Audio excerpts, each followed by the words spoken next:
Great. Thank you very much. So my name is Tom Bruss. I'm an economic analyst in the Economics and Strategic Analysis team at NHS England. And I'm going to talk to you today about this project, a pathway approach to measuring healthcare inequalities, an example using hypertension patient care. This is an ongoing project being worked on by me and a number of colleagues, all in the same team, a few of which are here today. It's a bit about our team before I dive into the project. So like I said, we're the Economics and Strategic Analysis team in NHS England. We operate sort of like an in-house consultancy, and we've got a mix of different academic backgrounds in the team: economists, operational researchers, data scientists, behavioural scientists, statisticians, and analysts. And because of this kind of mix of skill sets, we work on a variety of different projects across different areas of the NHS. So now moving on to this project that I'm going to talk about today, we've used this situation, complication, question framework just to think about it. Essentially, situation, healthcare and health inequalities is obviously a huge and varied issue, but just kind of a few high-level estimates of the cost of these inequalities to both the NHS and society more generally. Now looking at hypertension, which is the focus of our project, it affects over 1 in 4 adults in England. It's the third biggest risk factor for premature death and disability, and the largest risk factor for cardiovascular disease. Now, what we're calling a complication, which might be a massive understatement, the pandemic has really exposed and exacerbated inequalities of many types. And there's no reason to think that inequalities in hypertension-related care wouldn't be immune to this exacerbation. At the moment, we've obviously also got rising cost of living, and you think as the disparity between wealth and disposable income gets wider, you could then assume that the inequalities due to differences in levels of wealth would also be exacerbated. So what are the key questions we're trying to answer with this project? Well, firstly, we want to look at a whole patient pathway for hypertension, map that out, and create high-level measures of inequality at each stage, with the hope that we can ask, okay, where in the pathway are inequalities widest, where are they narrowest, with the hope that this can again guide the most effective point for intervention. The next stage, we want to also ask, okay, we can see this is the stage in the pathway where inequality is widest. Why might that be? So this is just a completely theoretical graphic just to show the kind of effect of COVID might be having, and specifically the recovery, and why now is such an important time to be thinking about these kind of problems related to inequalities. So if you imagine for any kind of healthcare outcome on the y-axis, the gap between least deprived and most deprived, say effective COVID lowers health outcomes for everyone, but more so for the more deprived. And then if you think about the recovery from COVID, you could also think that healthcare outcomes would be recovering at different rates for more and least deprived people. So just, real simple graphics to show the kind of the importance of the problem right now.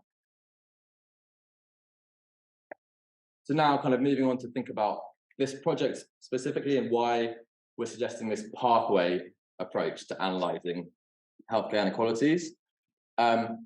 We focus on hypertension, but we're really seeing it as a kind of proof of concept thing that can be applied to other areas.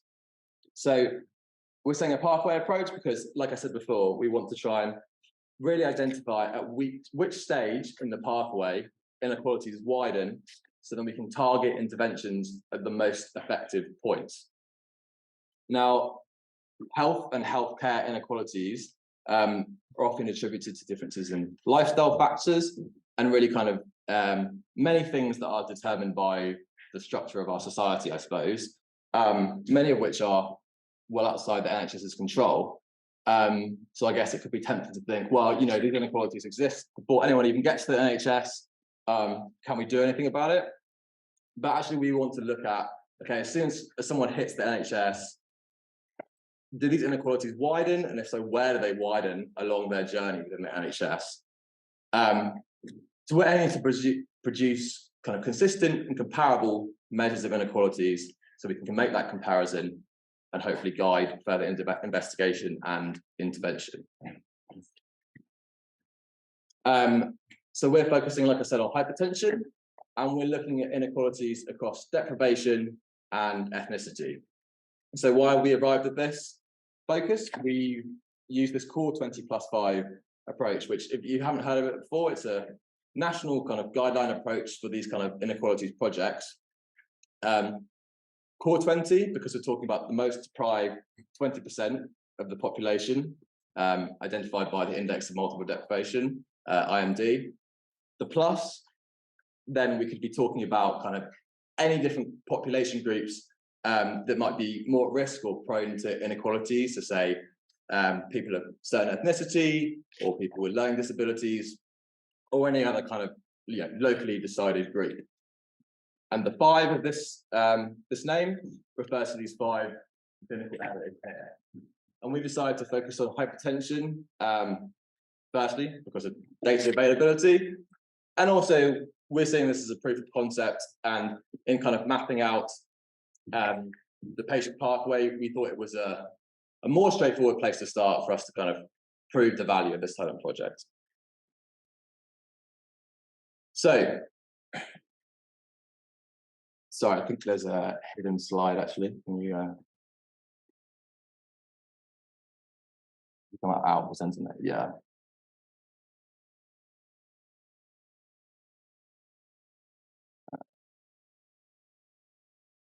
Unhide that one and that one, please.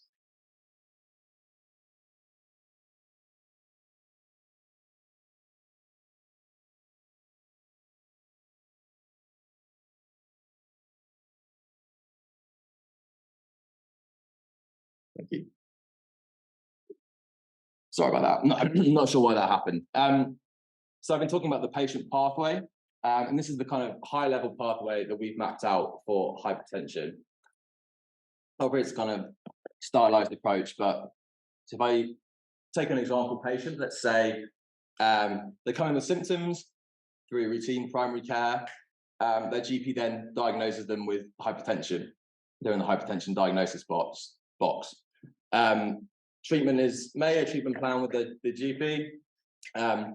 Let's say then, okay, their blood pressure starts off high, they come down into the unmanaged box. And what I mean by unmanaged or managed here is we're applying quality outcomes framework criteria to determine if someone's managed to target or not. It's essentially if blood pressure readings are above a certain level, you're not managed to target, below, you are managed to target. And that threshold differs by if you're above 80 or younger than 80. Okay, so a person comes down to unmanaged. Let's say then treatment works, move to managed for a while, a few months, the blood pressure rises back up, they're back in unmanaged. And then let's say they're admitted to hospital with a heart attack. They come down into the emergency hypertensive event. And here we're defining that as anyone admitted to hospital with a heart attack, stroke, or a mini stroke. Then let's say they don't die, they're referred to rehab. Now, what we want to do with the data that we've got our hands on is essentially create metrics of inequalities at each one of these arrows between the pathway. Then we can do what I was saying before and compare them. So where have we got to with this? So we've got our hands on essentially primary care data from GDPPR, which is the GP extraction service data for pandemic planning and research. And then secondary care for those hospital admissions from SUS, and link the two. And for kind of more detail, you can see so putting the pathway across the bottom, and then the data sets and derived tables kind of used to assess each stage. The green is what we've done so far, and the blue is on our to-do list. So table 1 from these data that we've now got periods of hypertension diagnosis from those years there for all patients in GDPPR. Table 2, for those patients with hypertension diagnosis, we've managed to take their blood pressure checks from GDPR, apply that QOF criteria, so then we can determine the periods in which they were managed to target levels and then periods in which they were not managed to target levels.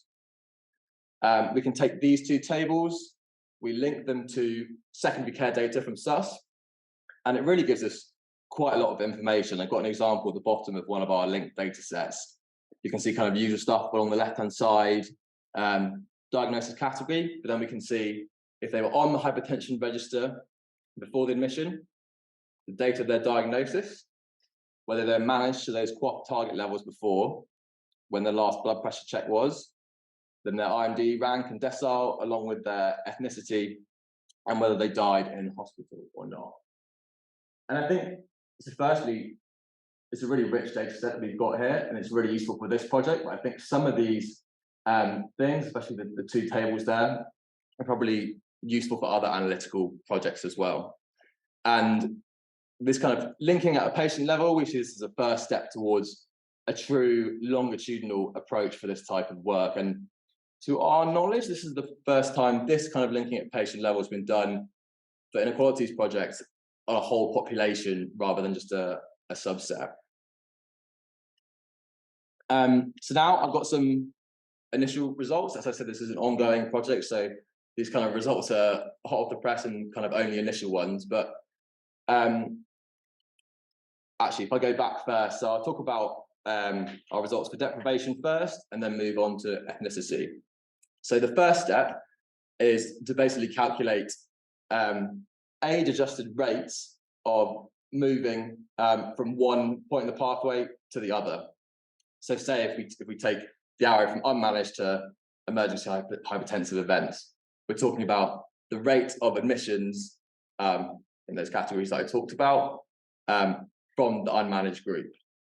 So the denominator is essentially everyone who's having their hypertension not managed to target levels, and then the numerator is all of those people who are admitted to hospital.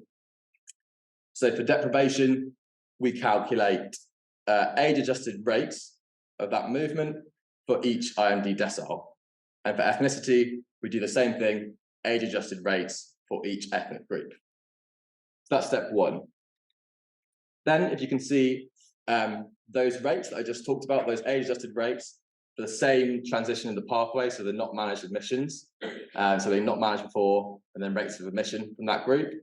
And you can see from along the x-axis, from most deprived to least deprived, and that rate on the y-axis. And you can see rates are higher for more deprived, lower for less deprived. And then that line is a weighted linear regression, weighted by essentially the number of people that each rate represents, so the number of people in each IMD decile at this stage. And I said we want some kind of metrics that are comparable across different stages. So the first kind of widely recognized measure is the slope index of inequality, and that's just that slope there, the slope of that weighted linear regression. And that's very useful. Essentially, you can see a negative slope, more inequality, but it's not really comparable between different stages of the pathway because the magnitude of it is dependent on the rate. So, you know, it might be different at a different stage.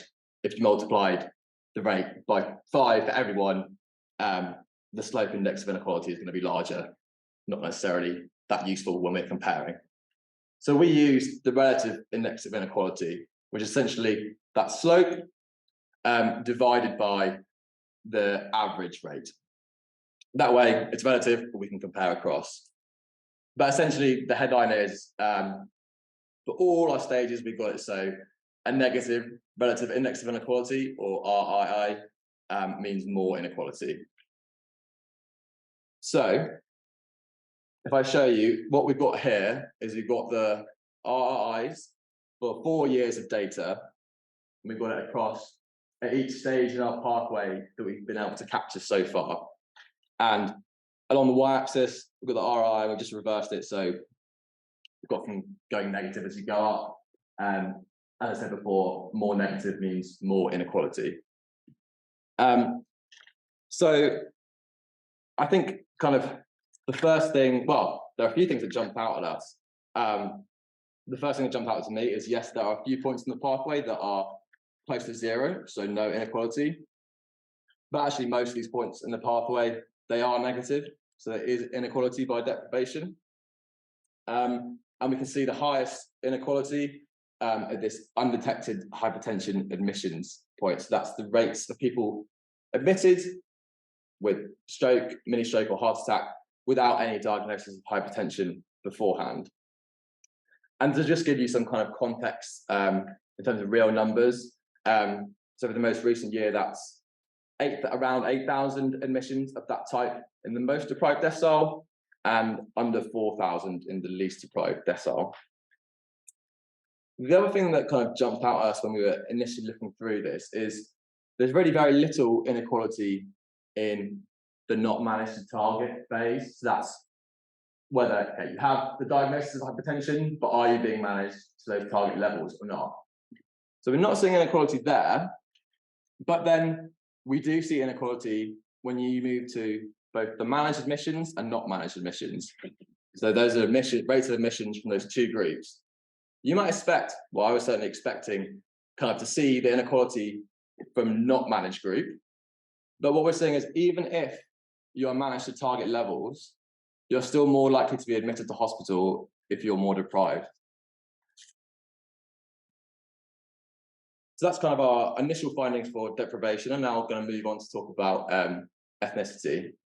So actually, first, before I talk about results for ethnicity, a little bit on kind of our coverage. Essentially, the problem is ethnicity recording in primary care data alone is relatively low. So we've adapted a method kind of created by other NHS England analysts, which essentially scours data from primary care and secondary care and takes an ethnicity recording where it exists. So we've managed to go from ethnicity being recorded for around 71% of patients in primary care data alone, 87% in secondary care alone. We've upped that to 97%. Now looking at the results, the first step for creating our metrics for ethnicity is exactly the same: create those age-adjusted rates from each transition between different points in the pathway. But essentially, we can't use the RRI because with deprivation, there's a natural ranking, from most deprived to least deprived. Ethnicity, that doesn't exist, different groups of ethnicity.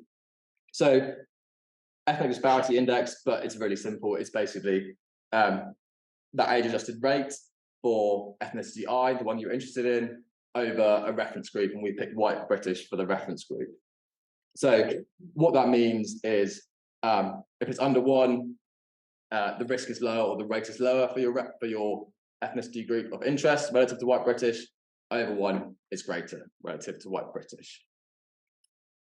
So these are kind of the same, similar results as for deprivation, or similar layout rather. So we've got the same stages along the pathway, from left to right, different ethnic groups along the left-hand side, and these are color-coded. A bit difficult to see, but these are color-coded. So the yellow is yellow if it's greater than 1, and blue if it's less than 1. Quite a few stories to dig into here, so I'm not going to attempt to go through everything by any means. One thing that stuck out to us is this group that we've highlighted here, Asian or Asian British Bangladeshi, is the only ethnic group that's yellow for every single stage in the pathway. So rates are higher for Bangladeshi group relative to white British at every stage in the pathway here. If I move on now, so this we're just focusing on the Bangladeshi group. I'm not sure if you can see it. Yeah, just focusing on the Bangladeshi group here. And it's a similar layout. So we've got 4 years of data, different stages in our pathway from left to right. I remember the greater above 1, the more inequality there is. So actually, we do see kind of a similar story for the Bangladeshi group as we saw for deprivation. So the not managed to target stage in the pathway, rates are actually fairly similar to white British. That ethnic disparity index is around about 1. So not that much inequality there. But then it goes up for both managed admissions and for not managed admissions. So again, I kind of expect that for not managed admissions, but again, we're seeing the same or similar story for managed admissions. So even if you're managed to those QOF targets, you're still more likely to be admitted to hospital for a heart attack, stroke, or mini stroke if you're Bangladeshi relative to white British. The other kind of thing I think that jumped out is, especially for a couple of these years here, seeing quite high rates of, or the inequality in deaths in hospital is pretty high relative to white British. One kind of caveat to that death, actually, I should have said on the previous slide, is this is deaths in hospital only, because this is just the data that we have available at the time. Some of our next steps, we want to get our hands on ONS mortality data to look at where people have died in other places. So yeah, just an early indication here.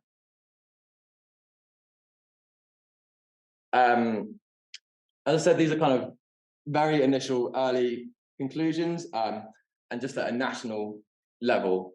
But I kind of already, I think, well, certainly to us, we're thinking this approach works, and we've already identified some potential points to intervention. For example, for deprivation, I was showing that really high rates of inequality in admissions from the undetected hypertension group, which potentially could point to improvements in detection of hypertension among more deprived people. Secondly, I think we've kind of proved this can work with relatively little compute.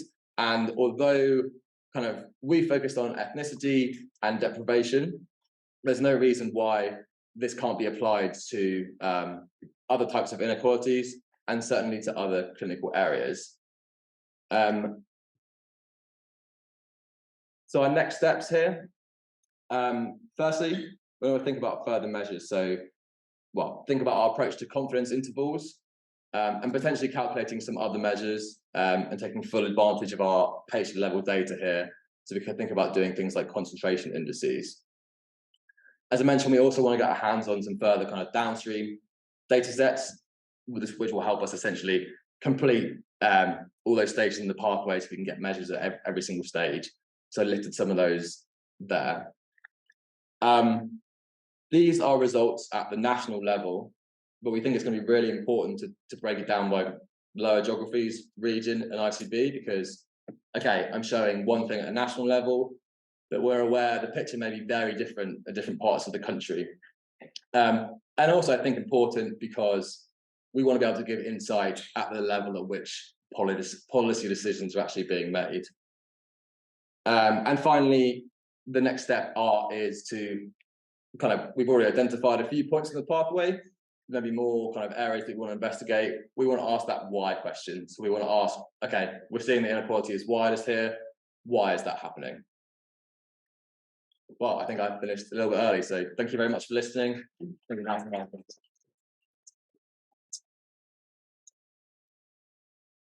any questions? Straight away. Start here and then. So context is quite important in this. So, because you're saying there doesn't seem to be as much inequalities, but we know for things like people being on registers, there's great variation in the number of people on registers. There's a bias towards people from deprived and not being on, and there is also bias about because people are seen as being more complicated, they may well be excluded from registers. So, have you done some work that actually gets some of that sort of clinical and context, which might say there are other things happening here just than the straightforward people, there isn't an inequalities gap or otherwise? I mean, first off, so we do see, so looking at deprivation, that first stage, sorry if I rushed through this, but on the register, that means there is a clear inequality already, but there's probably an even bigger one because because of what happens when people get on or not onto the register. Yeah, I see what you're saying, sorry. So yeah, initially we wanted to, so the denominator here is just the population. So that's really, it's just a reflection of diagnosed and documented hypertension diagnosis prevalence, I suppose. But we did want to, and we do want to compare that to other survey work and kind of expected prevalence to kind of capture undiagnosed hypertension essentially, or where that's missing. So I guess the short answer is yes, we want to try and consider those kind of things and those kind of contexts as best we can. And I'm definitely not saying these are the results, these are the findings, and you need to take it with a bit of a pinch of salt and kind of, use some of that on other contexts as well. I wasn't trying to be there again. Oh, no, certainly. It's trying to be helpful to try and understand what's really happening behind that. Well, thanks. It's really interesting. I mean, we've been trying to address all of this in very similar in Manchester. We're really to have a conversation with you at some point. So I've got a question and then I kind of comment about support. So I guess the question is whether you've got anything different that should go back. Kind of pre-diagnosis, look at behavioural risk factors, see what inequalities in this, those risk factors also are in there. So, smoking, diet, etc. And the other thing was in terms of the Bangladeshi result related to that population, whether you thought about any for reflecting that back to the communities themselves, to ask them their perceptions of it. So in Manchester, we have a Bangladeshi sounding board made up of people from the Bangladeshi community, and we work with to help us with that community. So there might be something we can help you with in terms of just presenting this back to the Bangladeshi community and say, how does that resonate with you? Does it make sense? How does it stack up with your experience on the ground? Again, I have to have a conversation with you about that and how we might do that. That would be really, really useful. Yeah, please do. Because I think these kind of results are really early initial. We want to get our head around them properly, do a bit more investigation, and then yes, please, absolutely, because that's been really helpful for us, and we try and dig into further to understand why is this happening. So yes, please. And then on your first point about some of the things before this pathway, the lifestyle factors, yes, we certainly did think about that a lot, and obviously very important. I think what we felt for this project was the scope was already pretty big. We didn't want to kind of grow it too much, but yeah, let's please have a chat later. Right. Question there? Yeah. Obviously, it streams the relationship. Yeah. Or was that not? Is that always the case what we looked at? Or were there cases where it wasn't so many? So many of them not the message shows. And then the other question is, did you look at maybe without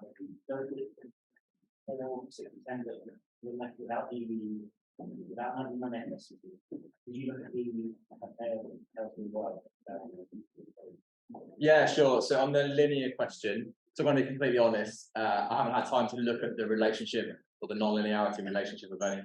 You have? Yeah, I certainly was surprised. Especially in questions.